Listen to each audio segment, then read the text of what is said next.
So I'm here today with George Barnett, who is a local foraging instructor in the area, and we're at Iroquois Park, and he brought me here because this place is specifically good for nut crops, right? Yeah, the upland area is wonderful for various oaks, hickories, and black walnuts. So a great place to come. All right, this tree that we found right here, there's nuts all over the ground. Coming from an area that doesn't have the diversity of hickories, the only thing that I usually see is shagbarks. Sure. So tell me about this tree. What is this tree? Yeah, so a little bit of trickery with the ID, but this is going to be the mocker nut, Caria tomentosa.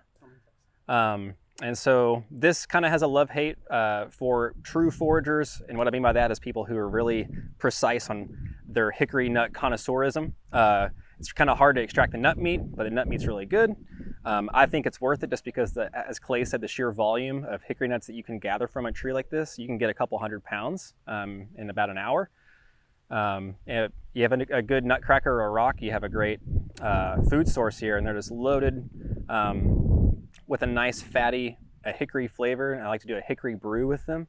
And then we'll just extract them and then pick out the nut meats with a pick and then put them in baked goods and maple candy. So awesome.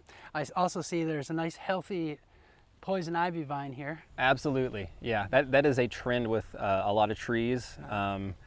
Certain management practices get forgotten about, and then these what we call in the horticulture world the mothers of the poison ivy start to form on these the mothers, right?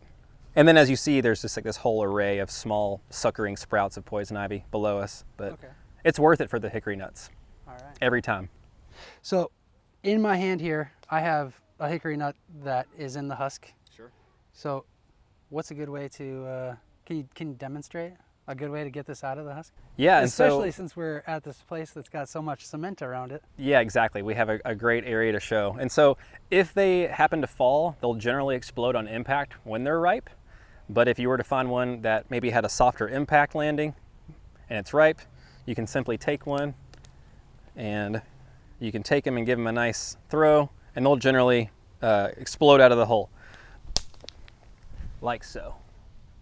And that really is about as easy as it gets. Do you know if these are harder or easier to dry, seeing as that, like you've told me that the shells are pretty thick? Yeah, so from my experience, they haven't been more difficult to dry than any of the other hickory nuts. Okay. And so whether it's shagbark, shellbark just being a larger nut overall, they will take more time.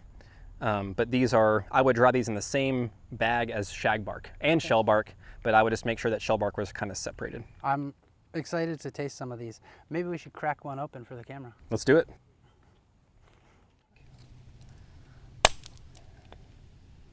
Yeah. And even doing something as simple as this gives you a feel of what the actual crop is looking like. You know, if you're noticing this species is pretty grub resistant, fortunately. But if you're just noticing certain problems, if the nut meats are dried, or if they're shrunken or rotten and there's something going on, rejected nuts that were eaten, you know, doing a taste test out in the field is never a bad idea. The flavor on this is phenomenal. Yeah. I like it. Despite the protests of my gal.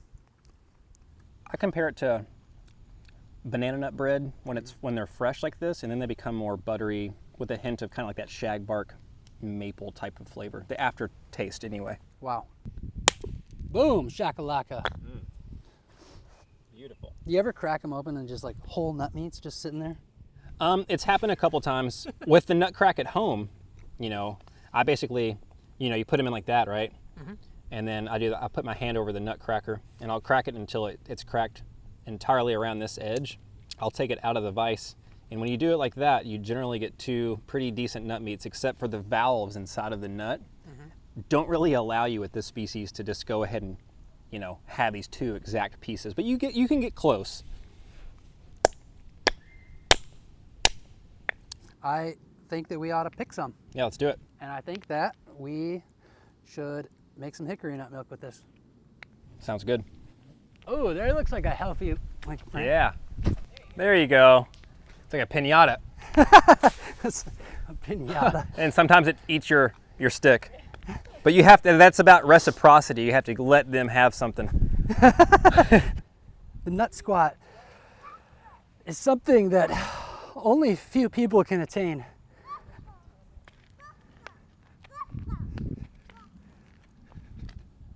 So you picked one, then you scooch like this. It requires a lot of pants hiking up.